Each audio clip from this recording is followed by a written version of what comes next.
Hi everyone. Thank you for being here today. Um, yeah, we're gonna talk about Generation Z, and yeah, what they're doing, what they like, how they live, and how that influences yeah every industry and specifically the mice. So Gen Z people are entering the workforce. You probably work with them. Some of you might even be part um, of the collective. But yeah, we need to understand them. We need to change some of the things we're doing or to adapt to how they like things to be in order to survive and to make use of certain opportunities.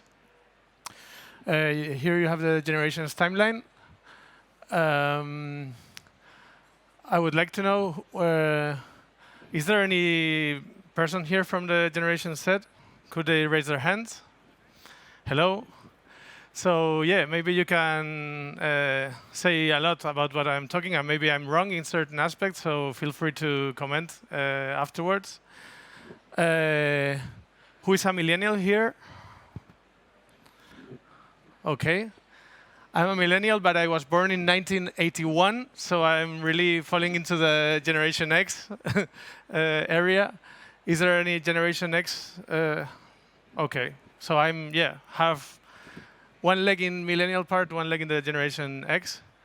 Okay, so these people are 27 or to 10 years old, but from, yeah, probably you have them working in your companies, you find them wherever, and they're starting to be more and more important, and their opinions are starting to be increasingly important, and their role in everything related to your company is going to be increasingly high because they're going to evolve in their professional career and their professional path. So it's great to understand certain things about them. Why am I here? That's a good question you might be asking yourselves. I'm a creative. I work in advertising, and I have been working in advertising for 15 years now for a lot of different companies. I'm from Madrid, Spain. And right now I work in entity data, and I lead the creativity practice there. So what I do on a daily basis is to try to infuse creativity into the teams in an IT company, like a tech-based company. So I get to talk to lots of people, lots of young people, and I try to inspire them, to help them grow, to help them be more creative in their everyday work. So that's one reason why I'm here. And the second one is because last year in entity data in my company, we have this living lab where a place where we study audiences, we study users, and we have a really large user experience team. So we study people and we ask things, we learn about our audiences, and we try to get their experiences with different products and services to be better and to improve every day. So yeah, one thing that I usually have to remember is whenever you want to understand a user or any target audience that you might be wanting to understand, you need to acknowledge the fact that you don't know them, because we all have prejudices. We all have like high-level understanding of what we think a particular area or of population or a particular person is, but it's only through deeper understanding that you get real knowledge and you can really find solutions to or things that are useful for your product or for your service to work with them. So yeah, in the research center, we have this observation room, so where we can test things, we can see that from another room, we can research, we can even do cooperative and co-creation with them, and we really have nice facilities for us to learn and understand the generation Z. So today we're going to go through 5 quick topics, really high-level topics, not going too deep on any of them. We're going to talk about values, something that I've heard people talk about it here before today. We're going to talk about digital nomads, which is a way of life that is spreading and that every day more people are embracing. We're talking about immersive experiences and the relationship between digital and physical. We're talking about communities and building them. And we're talking about love brands, how the relationship between people and brands has changed in the past years. Really quickly, let's talk sustainability and inclusion. 73% of Generation Z consumers will pay more, or say, when asked, that they will pay more for products or services. And they also say that their personal ethics have played a role in them choosing a career. So that's a great increase from previous generations.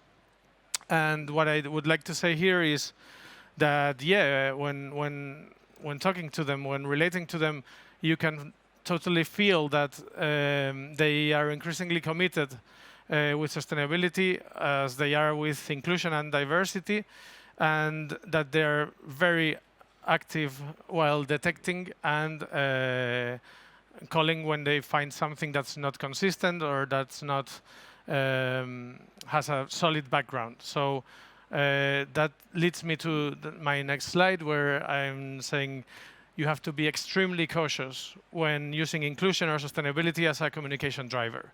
I myself have been working in communication for a long time.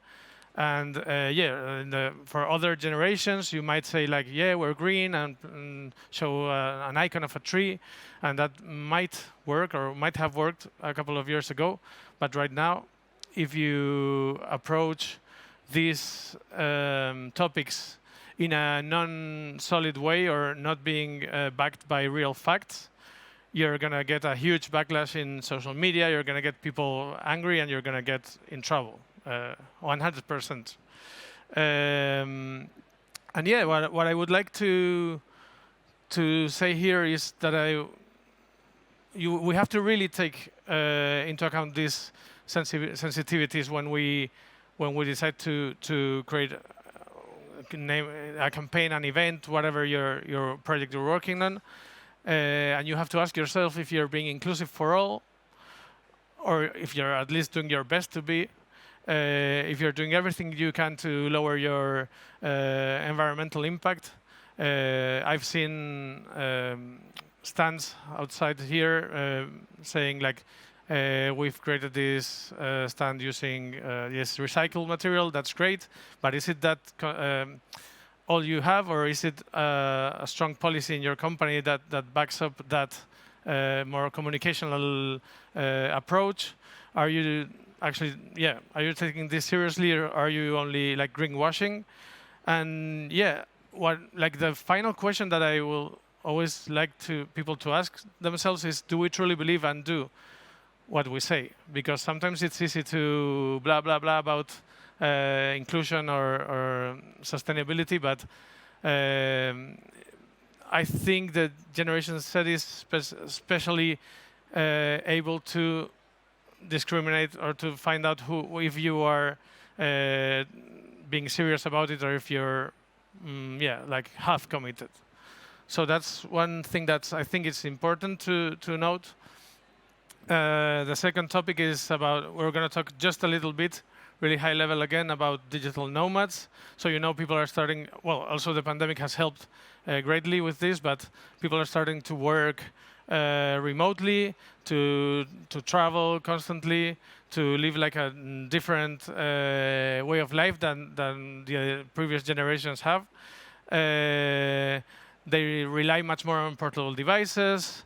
They strive for finding like wireless internet to do their work wherever they want. And yeah, they choose this lifestyle not because of the company, but because of their personal goals, because they like travel, they like surf, they like whatever hobby they have, and they want to. They give like a larger space of their lives to their to what moves them besides what they're working on.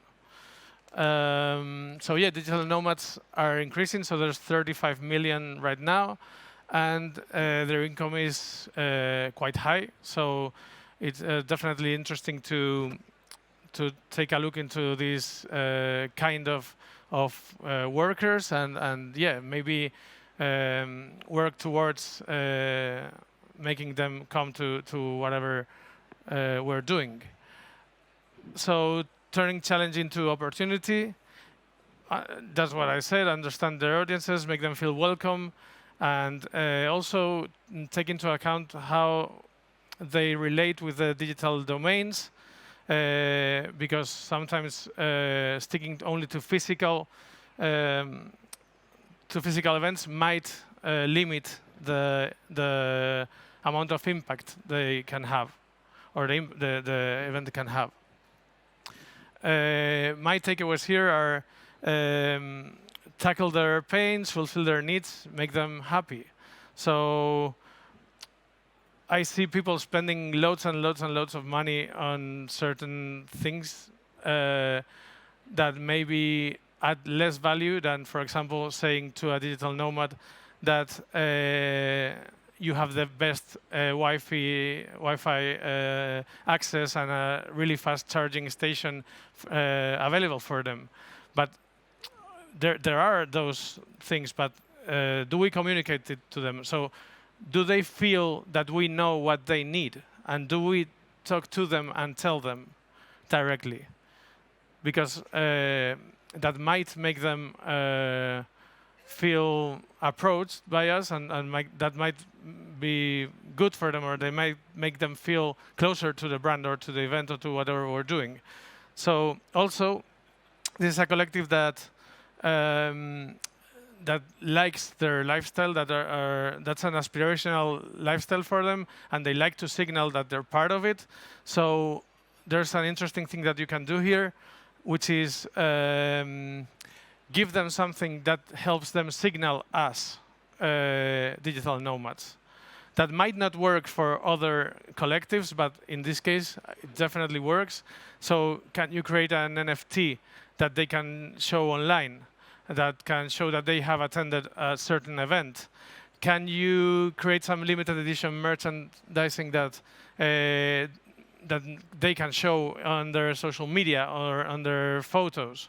I like an example, which is Binance, which is this blockchain or Bitcoin, well, cryptocurrency exchange.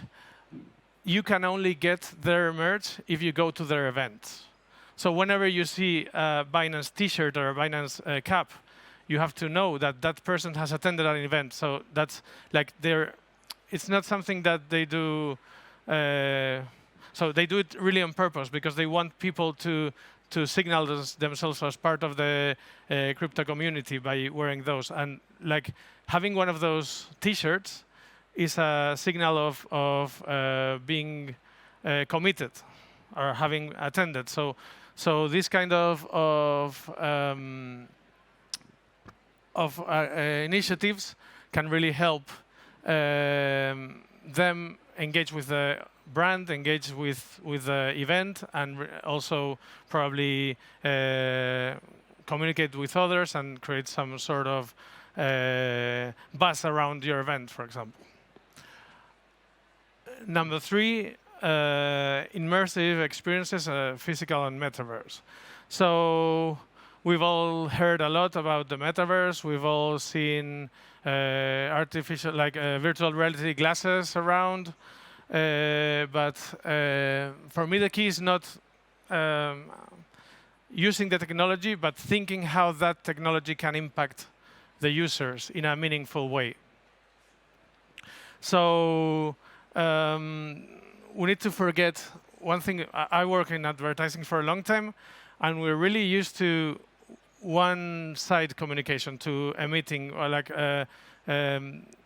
doing advertising, like saying things but not being there to hear them back. So how all the channels have changed, and how there's so many different platforms where you can relate with them. We have to use them to their full, and really try to foster communication, like two-side communication with them. Like you have 8 seconds to grab their attention, so definitely you need to go for unexpected things, flashy things, things that really catch their attention. But yeah, definitely technology and doing things in the digital domain can help engage with them and achieve this objective. So digital is their comfort zone. So this is a really interesting fact, which Generation Z recognizes very little distinction between the online world and the real world. So probably you haven't got any friends that you have known first in the digital domain, but probably there's people they have first known by social media or through any game or gaming platform, and that afterwards have become real friends. So they have meaningful relationships online, and for them, the digital domain is a comfort zone. So as opposed to what happens to most of us probably standing here, they feel really comforted with digital experiences. So they're not afraid, they don't feel it as being something cold, and they can really extract a lot of value from these experiences. So takeaways here. I like to move away from this metaverse hype. We're hearing metaverse everywhere. We're hearing lots of things about the metaverse. Like every company has to have some instance of or some experience with the metaverse. But I really think that's not the right way to approach this way of communication, but it would be better to think what value we can add, what we can do that really makes an experience unique, what makes an experience different. Imagine, for example, in this event, like having a huge screen that gives the opportunity to people that are offline or online in different places of the world to communicate with us here.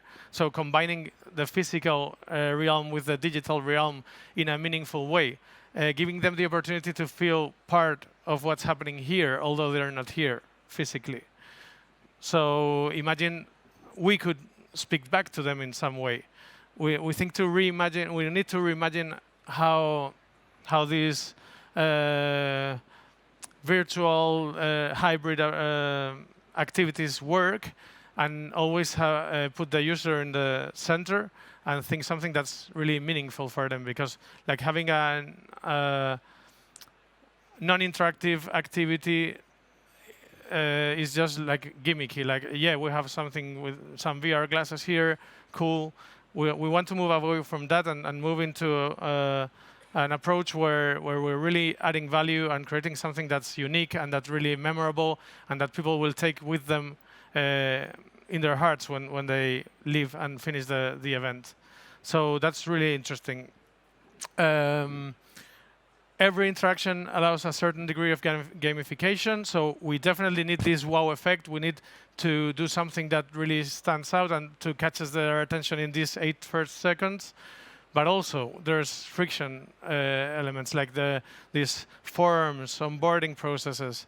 Like we could use gamification in all of those areas, and we can also create like really. We're not gonna make it.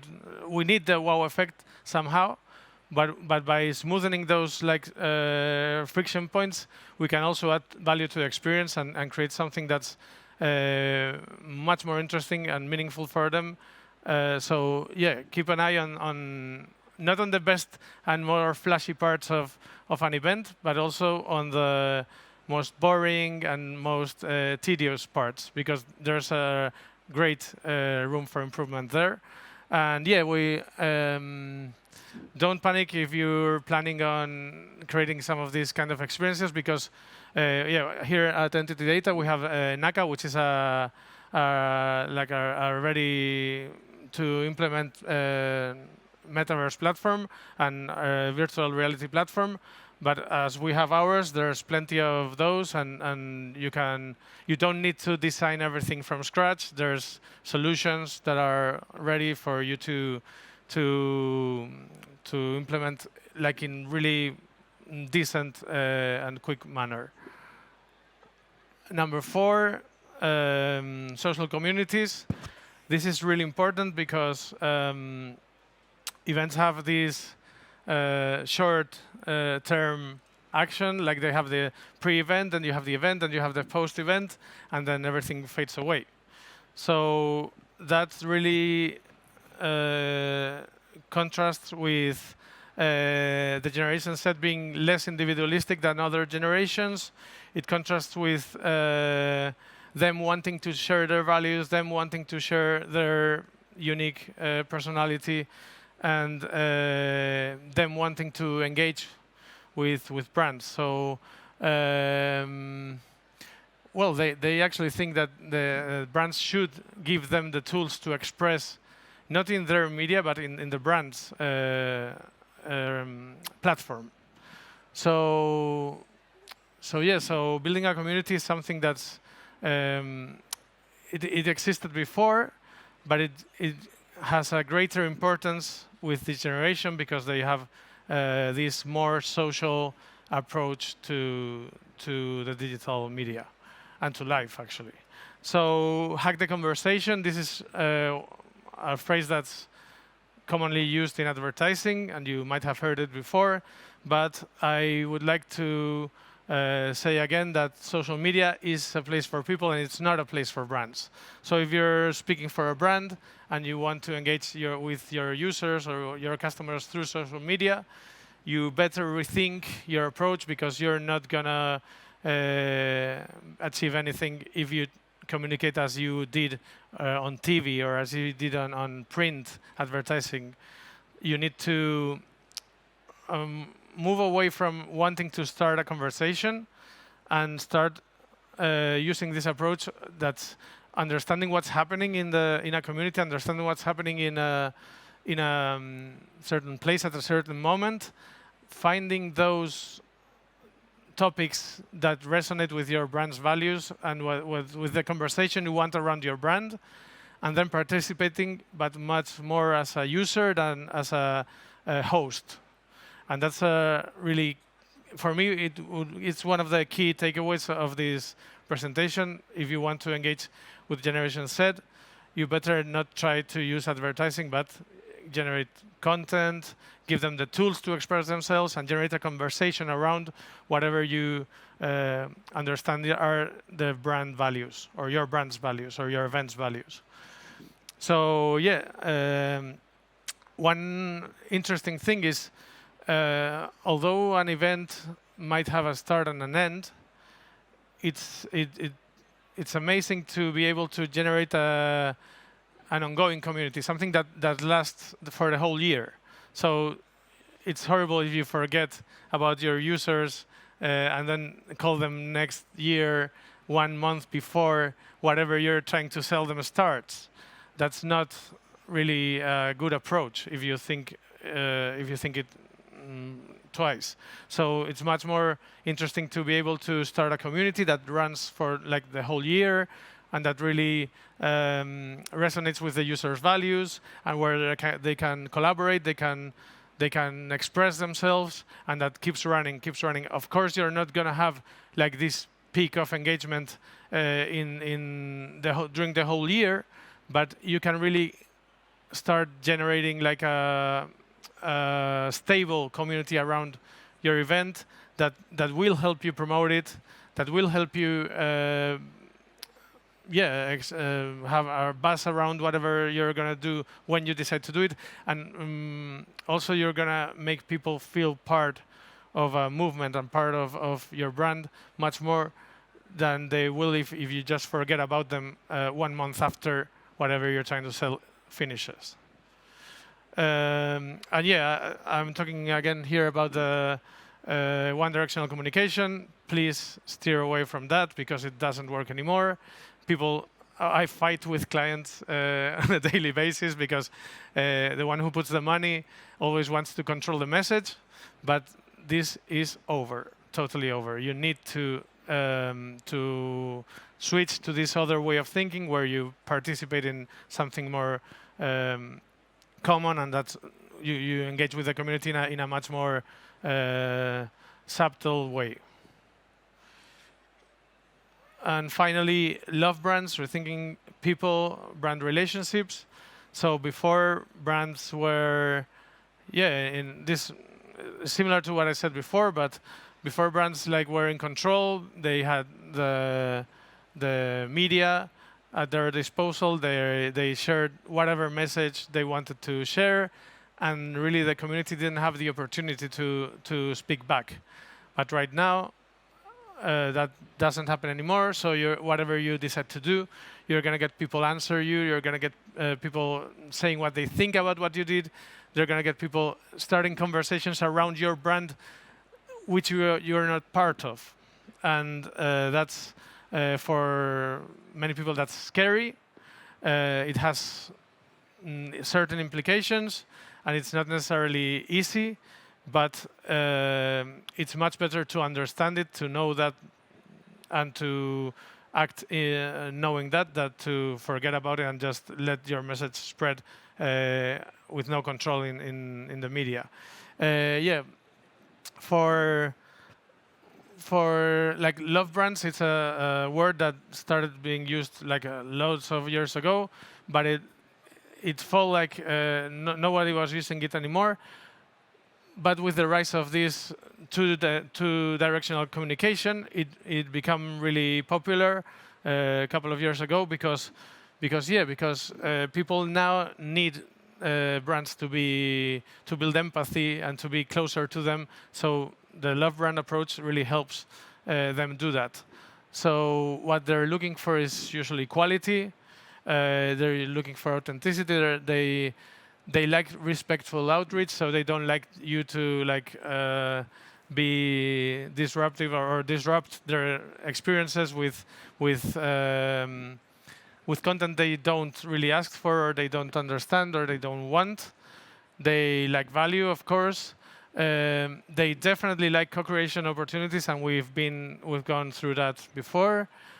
And they also have a strong belief that brands should do good for the world and for the planet. So it's time to turn autopilot off and really, as a brand, rethink why every brand exists and what their value they bring to present and future customers, because the values in their customers are changing, and brands should change with them and move with them if you don't want to become at some point obsolete.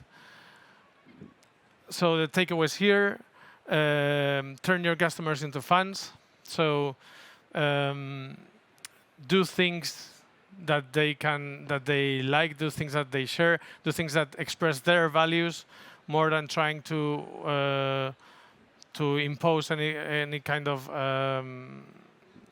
information that they might not be interested in. And try to create a fandom. Not every brand, of course, is going to be able to create a fandom around it, but you definitely can see good examples in the brands that have done it, and see what applies to your brand, and see what you can implement, and see how even sometimes smaller brands are being able to achieve and create a large amount of followers in social media that are not only followers, but they also are people that can prescribe the brand to others, that can help even defend the brand when it's being attacked by others. So you need to really work on working this closer relationship with your customers. And yeah, you have to acknowledge the fact that Generation Z has love and hate relationship with brands. So some of them are going to hate you, and some of them are going to love you, and you have to know that's going to happen, and you have to prepare for that. Not fight it, but prepare for that and find ways to minimize the impact of the hate, and of course expand the influence of what's good around your brand. But that's that's how it works, and that's how it's going to work. So if you try to control the message, you're going to probably look old-fashioned and not like be kicked out of the conversation. So this is last thing I have to tell you. Don't fully trust my study. Don't fully trust any study. What I advise you to do is to talk to them, to listen to them, to engage on one-on-one conversations, to ask about their lives, their hobbies, how they live, what they like, what makes them feel, and leave all of your prejudices behind, because probably if you stick to your prejudices, you're going to have like a really high-level approach and not going to be able to really deeply communicate with them. So thank you. That's everything I had for you today.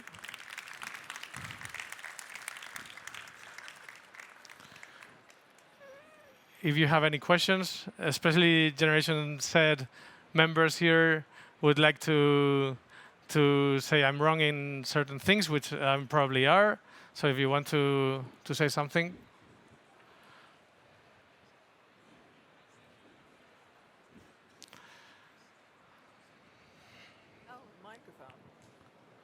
Hello. Hello. I'm wondering about your study. Was the study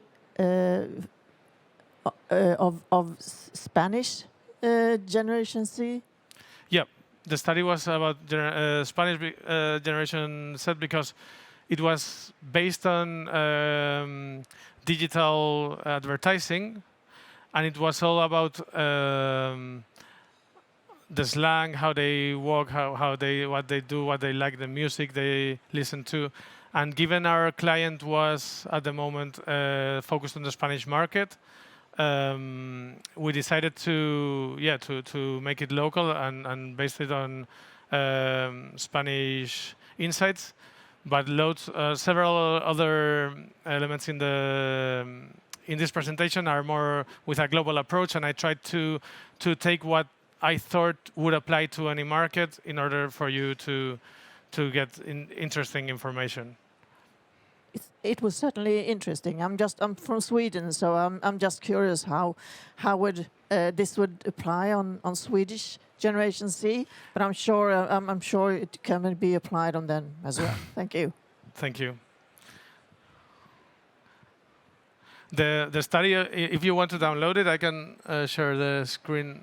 It also includes even a dictionary with like all of the slang terms that the Generation Z uses in Spain. So we wanted everybody who read the study to really get how they speak, get what expressions they use, and really get a deeper knowledge on how to communicate with them. But I understand that applies much better to Spanish market than it does to others.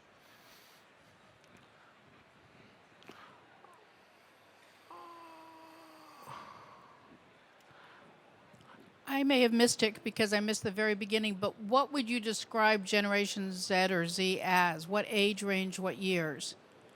Where's this? Sorry, can you repeat the question? What year, like what age range is Generation Z? Yeah, we have it here. Sorry.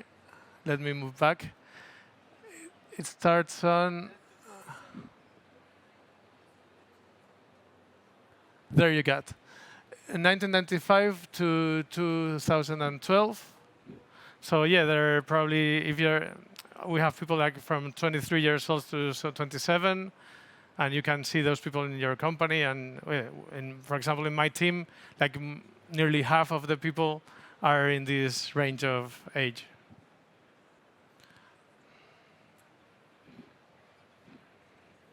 If anybody wants to download the study, I got this link here. Hi. Really enjoyed the presentation. As part of Gen Z, I just wanted to ask you, like, what do you Who's think speaking? about the tone of voices many companies use when they try to implement slang into the marketing campaigns? Do you think, like, sometimes it comes off as forced, or like you showed at the start of the presentation, the OK Boomer? Don't you think, like, very often when companies try to include slang or trying to talk about certain points that the youth is interested in, it doesn't sometimes come as forced and like not authentic? Yeah, so absolutely, absolutely. There's nothing worse than a brand that's or a copywriter that's writing a message that in which he's like trying to be 20 years older than he is. That happens often. I usually see it, and yeah, definitely doesn't work. One of the reasons we created this study was to help brands understand how deep does the knowledge has to be about this generation and how they express and what their ways are in order to communicate with them effectively. One thing that definitely works is having those kind of profiles in your company. That definitely works, but look, the generation Z is leaving. They're tired. More than 8 seconds. But yeah, definitely, totally agree with you. And you sometimes see like this Mr. Burns with a cup guy trying to speak to an audience, trying to make people think that he's 20 years younger, and that doesn't usually work very well. If that answers your question. Yeah, that's great. Okay. I'd like to hear your opinion on if we should change how we look at people using screens. So, for example, in a meeting 15 years ago, if someone pulled out their phone and started typing in it, or it would be considered really rude. Maybe we tell our kids less screen time. If we want to respect how the younger generation's living and what they need, do we need to think in new ways about that? How we interact with screens, how we allow that use of technology? That's a tough question, or also a good question. What I think we should do, so right now, one thing that we always think about when we create messages for certain audience is understand that we don't never have like 100% attention. Like usually people are using their phones or looking at something else, even when they're watching a Netflix show. So attention is really divided. One thing I think that turns it into an opportunity is using several devices, like creating multi-device experiences. So what if you were watching whatever I'm telling you here, but at the same time something that's enriching the experience was happening in your phone? So that would be a great approach. Definitely, there's a problem with too many hours of screen usage, and yeah, I'm not really sure how. Like this has so many implications, and it's so open as a question, as a topic that I could not. But I hope what I said was at least an optimistic approach to technology and how to really grab people's attention and make whatever you're trying to message you're trying to convey, make it interesting.